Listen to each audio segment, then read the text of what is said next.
Bonjour à tous. Donc cette vidéo est la synthèse du cours de Slam 1 sur les jointures complexes et les selects imbriqués. Donc on va s'appuyer sur un exemple où on va avoir une base de données qui va contenir plusieurs tables et notamment deux tables, une table voiture et une table pilote. Donc si je me réfère à cette base de données que j'ai créée ici, on va avoir une base de données qui va contenir une table voiture.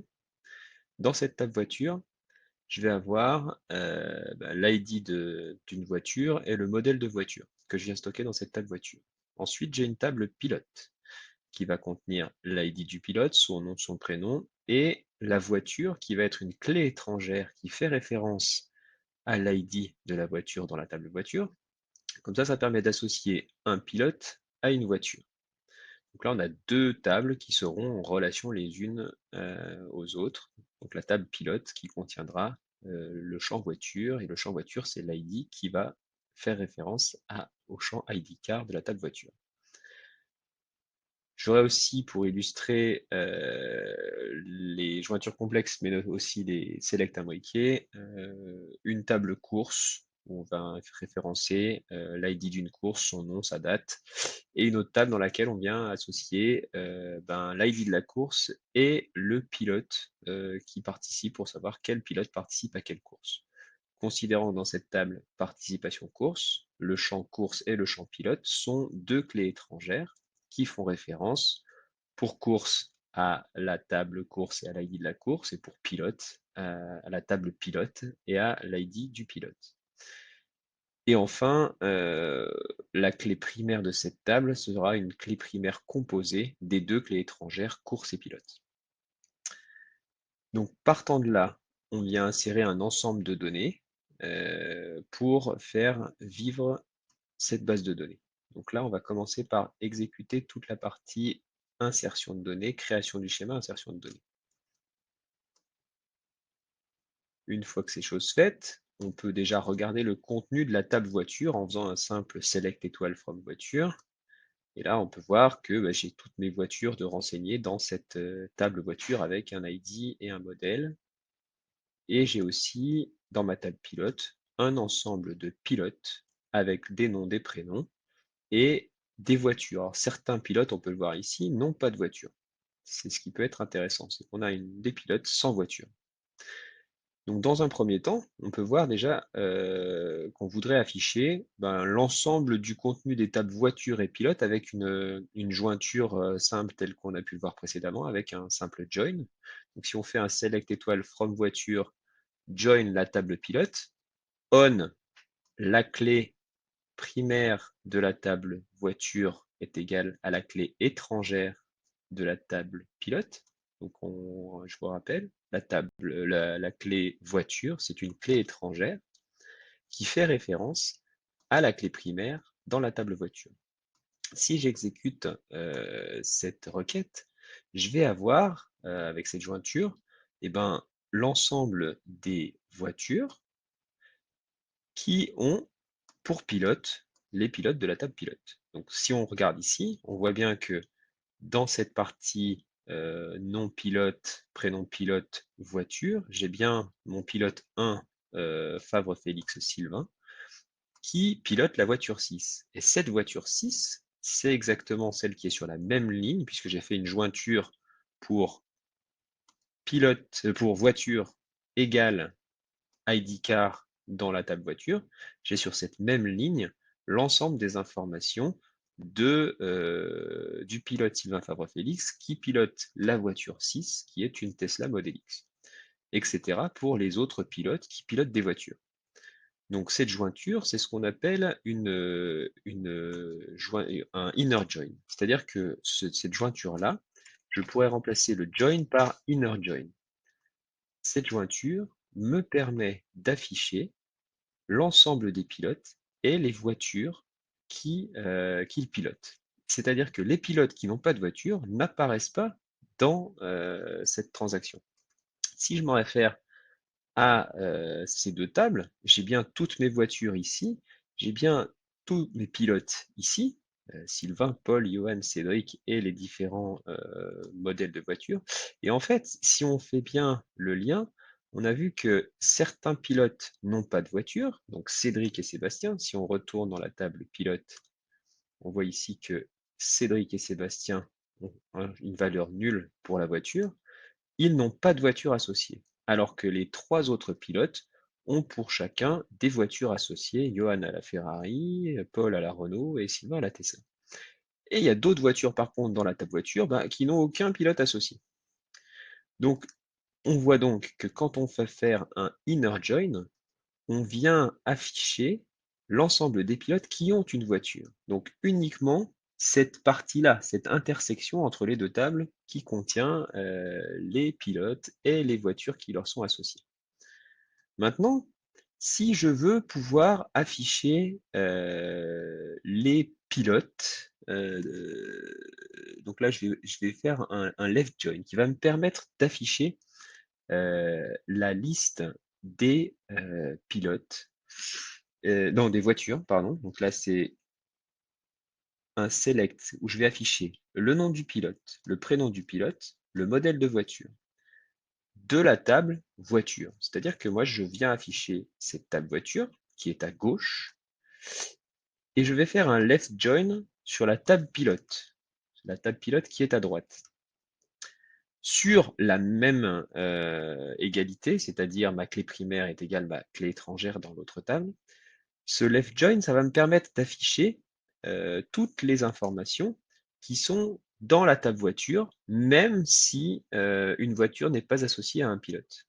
Donc quelque part, si je reprends les schémas qu'on a pu partager précédemment, un left join, ça va m'afficher le contenu de la table 1, qu'il y ait des correspondances avec la table 2 ou pas. C'est-à-dire que si je reviens sur mon schéma ici, je vais afficher la Ford Fiesta, la Golf Volkswagen, l'Audi A8, la Ferrari, la Renault Clio, la Tesla Model X, mais aussi les informations des pilotes quand on a la possibilité de les afficher. C'est-à-dire que la Ford, la Volkswagen et l'Audi n'ayant pas de pilote associé, on affichera nul. Et c'est bien ce qu'on voit dans la table qui est affichée ici. Si on vient faire un left join, c'est-à-dire on affiche tout le contenu de la table de gauche, et on affiche aussi le contenu de la table de droite s'il y a une intersection et s'il y a une égalité avec la table de gauche. Donc c'est bien ce qu'on peut voir ici. On va afficher toutes les voitures et on vient afficher les pilotes quand il y a des pilotes associés à ces voitures. Si on ne veut afficher que les voitures qui n'ont pas de pilote, c'est-à-dire que là on va faire un left join excluding. On va exclure toutes les voitures qui sont associées à des pilotes. Le left join excluding, c'est ni plus ni moins de rajouter une clause où on va mettre un where pilot voiture is null, c'est-à-dire qu'on va afficher uniquement ceux où l'ID du pilote il est à nul. Ici, on voit le nom, le prénom, parce qu'on a demandé le nom, prénom à afficher. Mais si on avait affiché l'ID dans cette première jointure, on verrait aussi à nul. Donc, si on filtre sur uniquement les pilotes de voitures qui ne sont pas associés, on va pouvoir afficher uniquement les voitures pour lesquelles on n'a pas de pilote associé.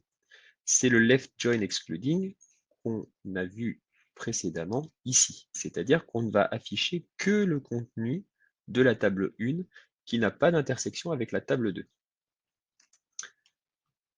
Le right join, c'est la même philosophie, sauf qu'on vient inverser, c'est-à-dire que là, on a toujours la table de gauche qui est la table voiture, et la table de droite qui est la table pilote. Donc on parle bien de table de gauche et table de droite par rapport à la jointure. Ma jointure est ici, right join, left join, inner join. C'est-à-dire que si c'est un right join, je viens faire un right join sur la table pilote qui est à droite et la table voiture qui est à gauche. Donc dans ce cas-là, on vient afficher l'ensemble du contenu de la table pilote, même celui qui est en intersection avec la table voiture. Donc à savoir, si on reprend notre schéma, on vient afficher l'ensemble de la table pilote, même ceux qui ont des voitures associées et ceux qui n'en ont pas. Donc, quand je viens exécuter cette requête, on voit bien qu'on a l'ensemble des pilotes et les voitures associées ou même ceux qui n'ont pas de voiture associée. Ça me permet d'afficher toutes ces informations. Maintenant, si je veux afficher uniquement les pilotes qui n'ont pas de voiture, je vais faire un right join excluding, c'est-à-dire que je ne vais pas afficher les pilotes qui ont une voiture associée, donc cette intersection entre les deux tables.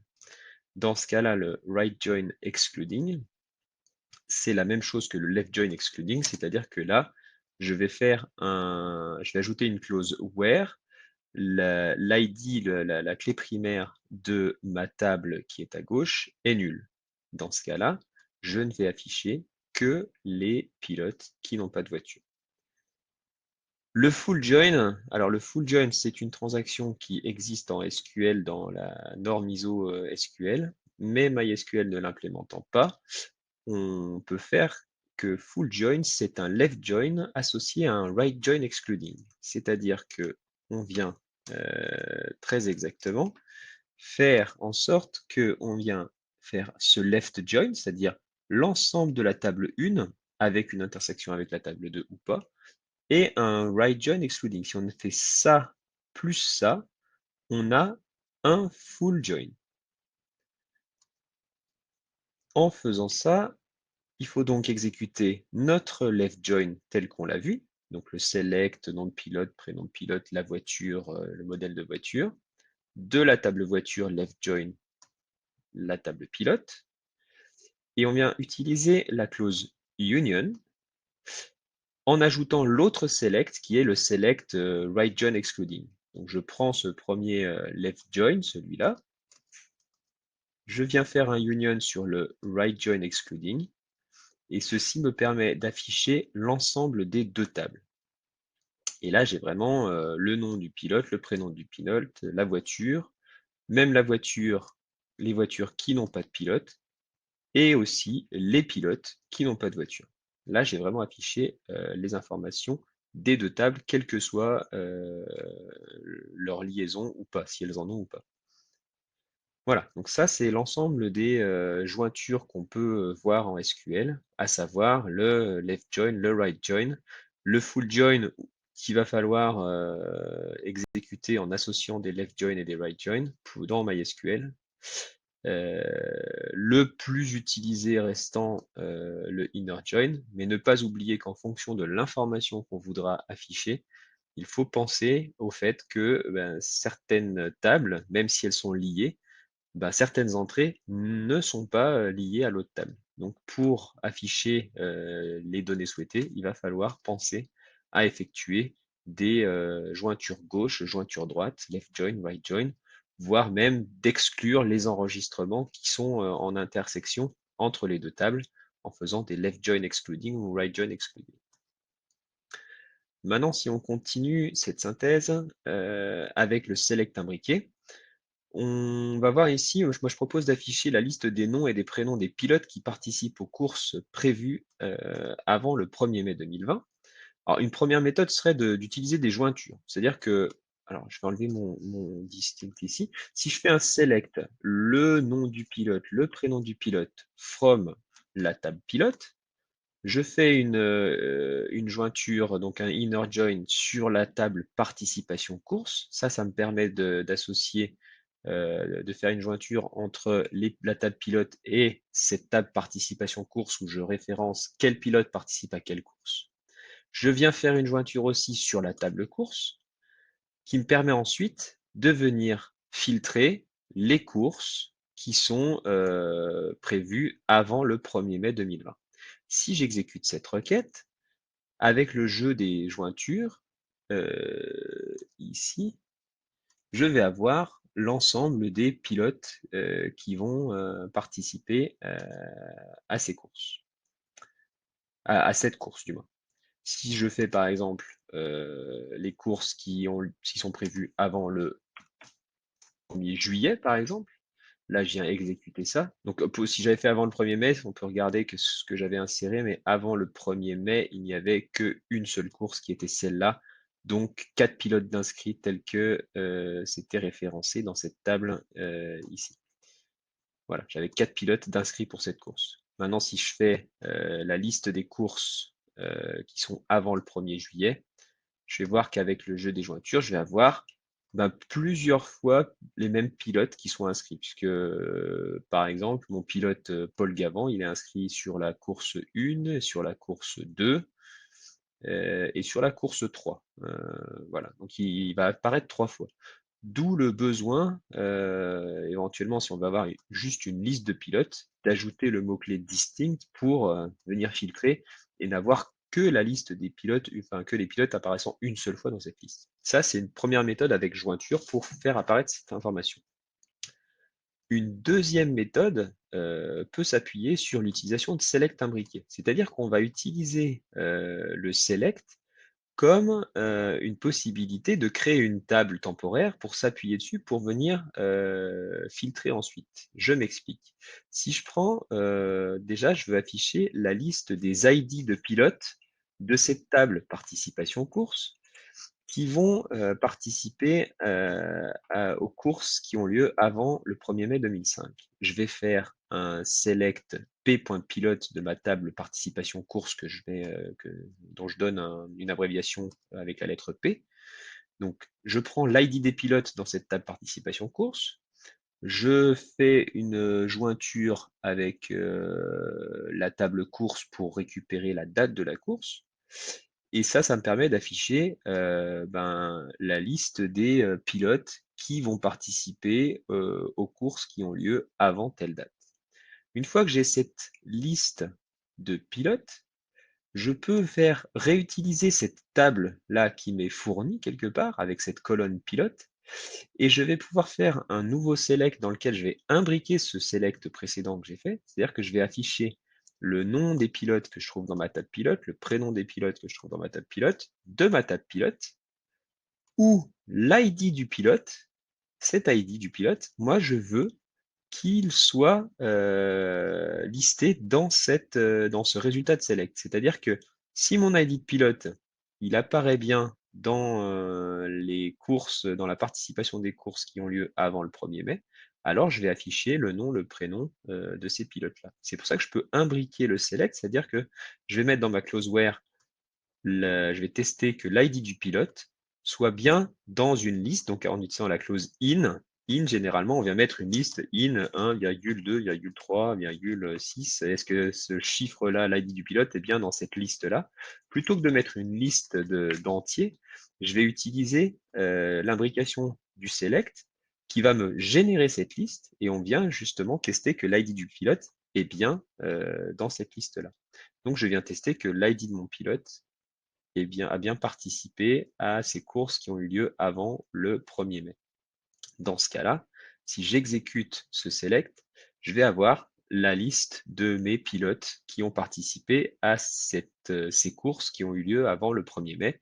Effectivement, si je regarde bien quel pilote a participé, alors avant le 1er mai, je n'ai que les 24 heures du Mans, qui est la course numéro 1. Et cette course numéro 1, j'ai le pilote 1, 2, 3 et 4 qui ont été inscrits. Et les pilotes 1, 2, 3 et 4, c'est bien Sylvain Favre-Félix, Paul Gavant, Johan Guédon et Cédric Nièvre. Sébastien Quétélan ne participant pas à cette course. Donc ça me permet vraiment de pouvoir montrer que un select, on peut l'utiliser et c'est très pratique de pouvoir justement filtrer avec une clause in ou dans le cas où notre select nous donnerait une seule entrée, on peut mettre une égalité. Hein. Ça pourrait mettre égal ou différent ou supérieur en fonction du résultat de mon select. Si mon select, c'est une liste, comme ici, je vais utiliser la clause in pour tester si mon pilote est bien dans cette liste-là, si l'ID de mon pilote est bien dans cette liste. Mais si le résultat de mon select est une valeur calculée, je pourrais très bien mettre une égalité à la place de cette clause in, un supérieur, un inférieur. Donc c'est pour vraiment démontrer qu'on est capable d'imbriquer un select dans un autre select, et notamment quand on vient filtrer nos lignes après la clause where. On peut aussi mettre ce select après la clause from, c'est-à-dire que le select va remplacer une table. Je m'explique. Si ce select là, par exemple, select pilote, point nom pilote et prénom pilote de la table pilote, j'affiche la liste des pilotes, leur nom, leur prénom. Donc j'ai une colonne qui s'appelle nom pilote, une autre colonne qui s'appelle prénom pylone et un ensemble de valeurs. Cette table-là, qui est le résultat de mon select, je peux l'utiliser juste après ma clause from. Je la mets ici, entre parenthèses, je lui donne un alias, npPilot, et finalement, je vais pouvoir utiliser cette table-là pour venir afficher ce que je veux. Par exemple, je vais prendre ma colonne non pilote et puis je vais prendre la première lettre à gauche. Donc ça veut dire que je vais retenir uniquement le F, le G, le M, le Q. Si j'exécute cette requête-là, j'ai fait un select à partir de cette table-là, qui est le résultat de mon select. Et c'est sur cette table-là que je vais venir travailler, et je vais venir dire qu'est-ce que je vais afficher. Et dans ce cas-là, je vais afficher la première lettre du contenu de la colonne non pilote. Et en exécutant ça, effectivement, je me retrouve avec mes lettres F, G, G, M, Q. Donc un select, eh ben, on peut vraiment imbriquer comme on veut et autant de fois qu'on veut en limite du SGBD. Donc un select, ça génère une table et cette table, on peut l'utiliser après un from ou le select, comme on a vu précédemment, peut être utilisé pour venir faire des comparaisons après une clause where sur un ID, enfin sur une colonne donnée, avec un in ou avec une égalité. Voilà, donc notez bien les jointures complexes avec les inner join qui est la jointure qu'on a vue depuis le début de l'année, les left et right join qui permet d'afficher en fonction le contenu d'une table, même s'il n'y a pas d'éléments liés avec l'autre table. En fait, c'est vraiment choisir qu'est-ce qu'on veut afficher. Est-ce qu'on va afficher que les éléments qui sont liés, les éléments qui sont liés et les éléments qui ne sont pas liés, ou même tous les éléments, voire que les éléments qui ne sont pas liés. On vient faire des left join, right join, ou left join excluding, right join excluding. Voilà, merci pour votre attention et bonne continuation.